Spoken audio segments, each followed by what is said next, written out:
তিনি একজন শিক্ষক, তবে কোনো সরকারি বিদ্যালয়ের শিক্ষক নন। তিনি সাধারণ গৃহশিক্ষক।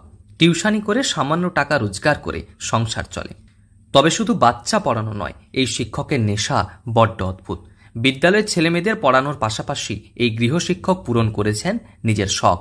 নিজের পরিচিত আত্মীয় কিংবা বন্ধুদের থেকে সহযোগিতা নিয়ে নিজের শখ পূরণ করছেন তিনি।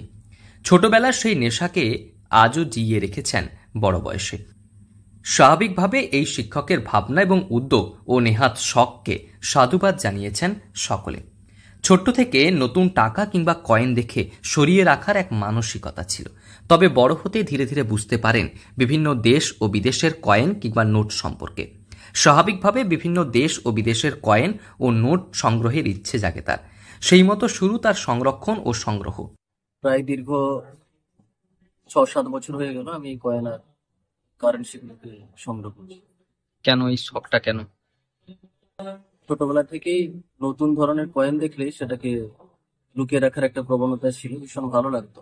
সেই থেকে হবি হিসেবে একটু একটু করে কয়েন সঞ্চয়ের দিকে যাই। নতুন ধরনের বিভিন্ন রকমের কয়েন থাকলে সেটাকে সংগ্রহ করতাম। পরে যখন ধীরে ধীরে বড় হওয়ার সাথে সাথে বুঝতে পারলাম যে এটাও এক ধরনের শখ। তারপরে আমার বিভিন্ন ছাত্রছাত্রীরা তার বিভিন্ন জায়গায় থাকে, বিভিন্ন মানুষের সঙ্গে পরিচিতি সূত্রে ওনাদের কাছ থেকে বিদেশের অনেক কয়েন ও কারেন্সি আমি সংগ্রহ করে থাকি।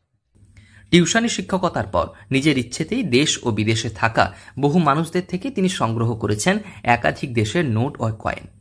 সযত্নে এই ধরনের পুরানো ইতিহাস ও ঐতিহ্যকে সংরক্ষণ করেছেন তা নয়, বিভিন্ন দেশের নোটও রয়েছে তার কাছে। পশ্চিম মেদিনীপুরের দাঁতন থানার বামনদা এলাকার বাসিন্দা পেশায় গৃহশিক্ষক সঞ্জয় পয়রা। ইংরেজি সাহিত্য নিয়ে পড়াশোনা করলেও তিনি এখন গ্রামেই করেন গৃহশিক্ষকতার কাজ। তবে তার নেশায় কোনো কমতি নেই। একদিকে তিনি পত্রশিল্পী, কয়েন সংগ্রহ ছোট থেকেই। ইতিমধ্যেই তার কাছে রয়েছে আমেরিকান ডলার, ইউরোপের নোট, মালয়েশিয়া, পাকিস্তান, নেপাল সহ বিদেশি একাধিক নোট। প্রায় 30টি দেশের নোট সংগ্রহ করেছেন তিনি। শুধু তাই নয়, ভারতের বিভিন্ন সময় প্রকাশিত একাধিক কয়েন ও নোটের সংগ্রহ রয়েছে তার কাছে। এছাড়াও বিভিন্ন দেশের প্রকাশিত কয়েন সংগ্রহ করেছেন তিনি। সেই সংখ্যাটাও প্রায় শতাধিক। যদি নোটস বলি তাহলে মালয়েশিয়ার রয়েছে, লাদাখের রয়েছে, লিবানের রয়েছে, ইন্দোনেশিয়া, মিশরের, অস্ট্রেলিয়া, আমেরিকান ডলার রয়েছে, ইউরো রয়েছে।